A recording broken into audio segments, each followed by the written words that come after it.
ازيكم يا جريد فور، عاملين ايه؟ معاكم مس أميرة محمد. في الفيديو ده بقى هنحل مع بعض هوم ورك شيت ان ويك 3. كنا حلينا قبل كده مع بعض ويك 1 ويك 2، تقدروا تروحوا تشوفوهم وان شاء الله تستفيدوا منهم.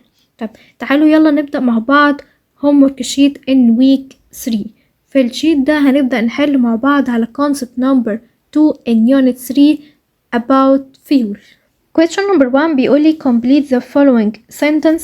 بيقولي أول حاجة biofuel can be produced by. البايوفيول أقدر إن أنا أجيبه منين؟ شاطرين من living organisms. طب خاصة إيه بالظبط بقى لو شاطرين living organisms اللي هي can be planted اللي هي مين؟ البلانتس النباتات. يبقى نكتب هنا أول حاجة living organisms. question number 2 بيقولي the primary and the main source of fuel. ايه البرايمري والمين سورس؟ المصدر الاساسي للفيول. بنجيب احنا الفيول منين؟ المصدر الاساسي بتاعه شاطرين الصن.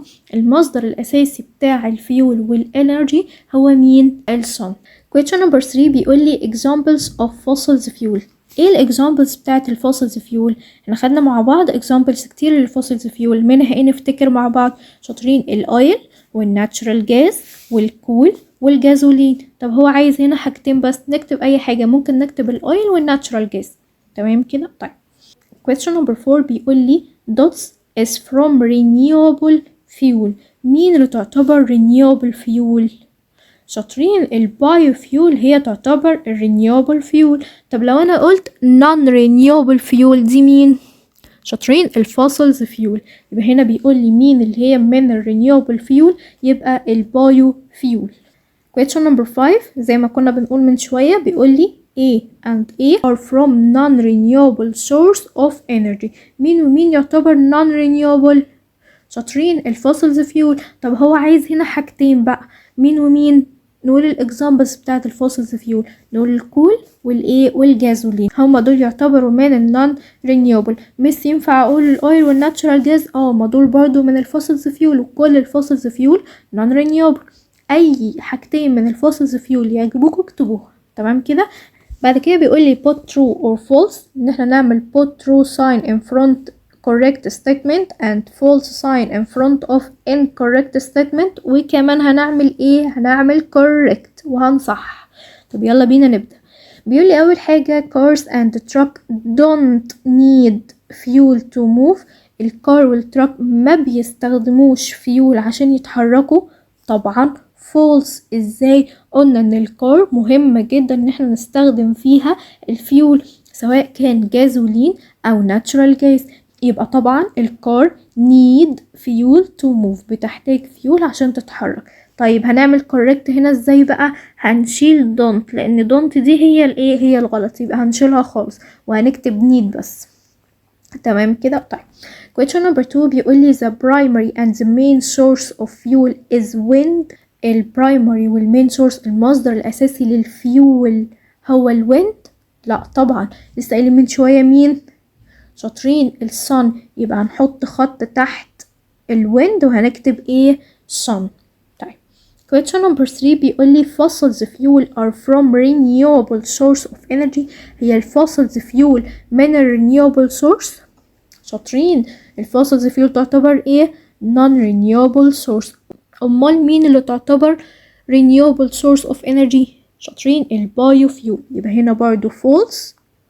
ممكن نكتب بدل الفوسلز فيول بايوفيول، او ممكن نكتب بدل الرينيوبل سورس اوف انرجي نكتب ايه؟ نون رينيوبل سورس. بس احنا هنا هنغير الفوسلز فيول ونكتب بدلها ايه؟ بايوفيول. اللي تعجبكم اعملوها. تمام كده؟ طيب question number 4 بيقول لي coals are biofuel. هي الكولز تعتبر biofuel؟ طبعا false. ليه يا مس؟ لان الكولز من الايه؟ الفحم من الايه؟ شاطرين من الفوسلز فيول. يبقى هنشيل بايو فيول، نحط تحتيها خط الاول ونكتب ايه؟ فوسلز فيول. طيب question number 5 بيقول لي natural gas is used in cooking food. الناتشرال جاز الغاز الطبيعي بنستخدمه ان احنا نعمل cooking للفود؟ طبعا true. ليه؟ لان الناتشرال جاز بيدخل بيوتنا كلها عادي، ونقدر ان احنا نعمل cooking للفود، نقدر ان احنا نسوي الطعام من خلاله. تمام كده؟ طيب بعد كده بيقول لي define the following، عرف الحاجات اللي جايه دي. طيب اول حاجة الفيولز. ايه الديفينيشن بتاع الفيول؟ قلنا مع بعض ان الفيول ده هو any substance، اي مادة بيحصل لها burn بتتحرق وبتديني thermal energy. يبقى ايه الديفينيشن بتاع الفيول؟ any substance that produces thermal energy when it burn. اي حاجة بتديني thermal energy لما نعمل لها burn. تمام كده؟ طيب بعد كده بيقول لي الديفينيشن بتاع البايو فيولز. طيب هي البايو فيولز من اسمها بايو يعني فيول، جاي منين؟ شاطرين من الليفينج اورجانيزمز، وقلنا ان احنا عندنا الليفينج اورجانيزمز دي كتير قوي اللي هو البلانيتس والانيمال. طب مين بالظبط؟ شاطرين الليفينج اورجانيزمز اللي هي ذات كان بي بلانتد، اللي هي مين؟ البلانتس، النباتات.